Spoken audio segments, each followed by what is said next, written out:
So when Great Monkey Baby reverts back to his regular form, for some reason, Baby is forced out of Vegeta's body. And now, he looks like this.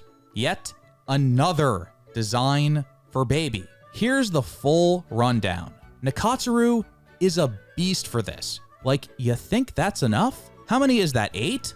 All that worrying about Vegeta and whether or not they damage his body was for nothing as he lays there in mint condition.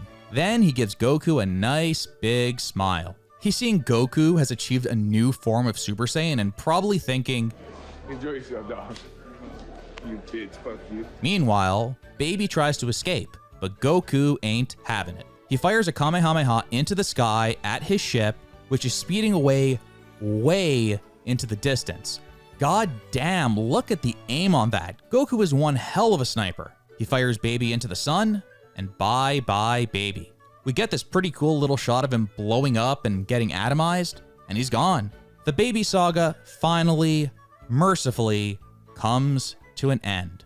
Now, this was never gonna live up to Dragon Ball Z. The fight with Baby was fun at times, it was good for GT standards, but it came nowhere close to the incredible, memorable final fights in Z. It wasn't given nearly enough time to match the greatness of those other iconic fights.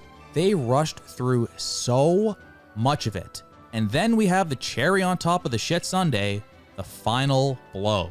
Think back to all the final finishing blows to the great villains of Dragon Ball Z. There's a catharsis to all of them. There's a sense of impact, a sense of power coming from our hero, and a sense of relief as we see their stupid, goofy faces getting vaporized. After a long buildup, after a long struggle, we get that payoff. And it's glorious every time. Goku blowing Frieza away and frowning, the father-son Kamehameha, the final Spirit Bomb. There's so much buildup for all of them.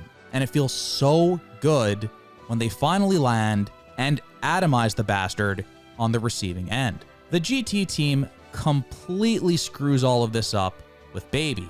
As I mentioned before, Goku hits Great Monkey Baby with this Kamehameha, and it's limp. It feels weak. He shoots it, it connects, and Baby is quickly knocked out. There's no tension. There's no buildup. As is always the case in GT, it happens way too fast, and we instantly move on to the next thing. Then, Goku blows off his tail as Baby is already laying there half dead. Baby's already down, he's basically defeated. The tension is gone. Then, Vegeta gets his body back and Baby flees. Everyone is all smiles. They stand around casually, amused as they watch Baby attempt to escape. And then Goku's like, watch this, Pan, watch me no-scope this guy, you ready? Boom. Kablam. You feel the tension? You feel the buildup? No? Yeah, because there is none.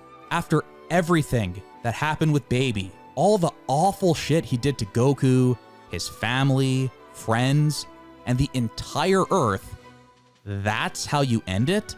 This doesn't have to be so hard. To fix this issue and make Baby's demise a little more satisfying, I would have ended this fight with a very simple callback to the Saiyan saga. Vegeta, who is taken over by Baby and transforms into a golden great ape, fires a full power garlic gun at Goku. If Goku can't stop it, it's killing him and probably destroying the Earth too. So Goku gathers everything he's got and fires back the biggest Jubei Kamehameha he can muster. You could have your usual back and forth struggle, but some way or another, Goku gets the energy he needs to finally overpower Baby. You could still blow him into the sun to finish him because that was a nice shot. Yes, in this scenario, Vegeta dies. But big deal, you can wish him back with the Dragon Balls, which adds to the negative energy.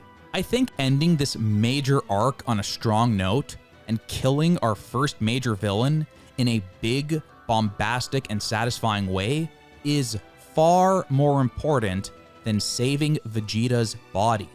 Well, clearly the GT team had other ideas.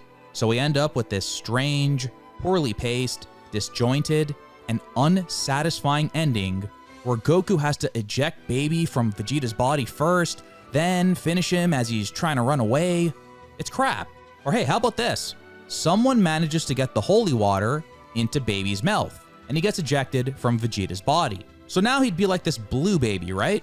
Well, as long as we're pulling things like a Brutes Wave machine out of our ass, we could say Baby still has Vegeta's memories and access to all of his techniques. So in a final act of desperation, he shoots a giant garlic gun at Goku, which Goku overcomes with a Jubei Kamehameha and blasts him into the sun just like we saw. There, that's 2 scenarios. I ask again, does this really have to be so hard?